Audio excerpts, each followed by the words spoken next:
So hey viewers, welcome to my YouTube channel. So आज की video में अपने व्यूअर्स के साथ शेयर करने वाले हैं बेबी शॉवर गिफ्टिंग आइडियाज़ कि आप बेबी शॉवर पे अगर जा रहे हैं एज अ गेस्ट तो आप गिफ्ट लेके क्या जा सकते हैं।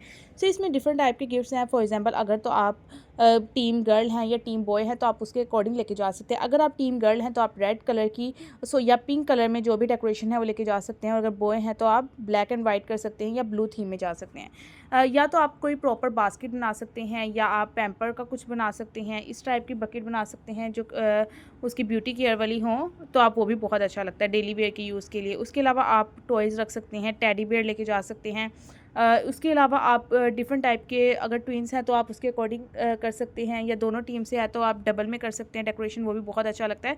सो गाइस, इनमें से आपको जो डेकोरेशन आइडियाज़ बहुत अच्छे लगते हैं, साथ साथ स्क्रीनशॉट ले सकते हैं। वीडियो को डाउनलोड करना चाहें डाउनलोड कर सकते हैं। लिंक शेयर करना चाहते हैं फैमिली फ्रेंड्स के साथ तो उनके साथ भी ज़रूर शेयर कीजिए। उसके अलावा किसी और टॉपिक पर वीडियो चाहते हैं तो कमेंट सेक्शन में टॉपिक को मेंशन कर सकते हैं, ताकि हम अपनी आने वाली नेक्स्ट वीडियोज़ उन्हीं टॉपिक पर बेस आपके लिए अपलोड कर सकें। क्योंकि ट्रेंड्स की हमेशा कोशिश रही है कि अपने व्यूअर्स को लेटेस्ट एंड ट्रेंडी टॉपिक पे आइडियाज़ प्रोवाइड कर, साथ साथ फैशन से मुताल्लिक अपडेट्स भी देता रहे। So guys, hope you like the video. So if you like, kindly subscribe. Thank you. Goodbye. Stay home, stay safe, stay connected. Please subscribe for more videos. Thank you.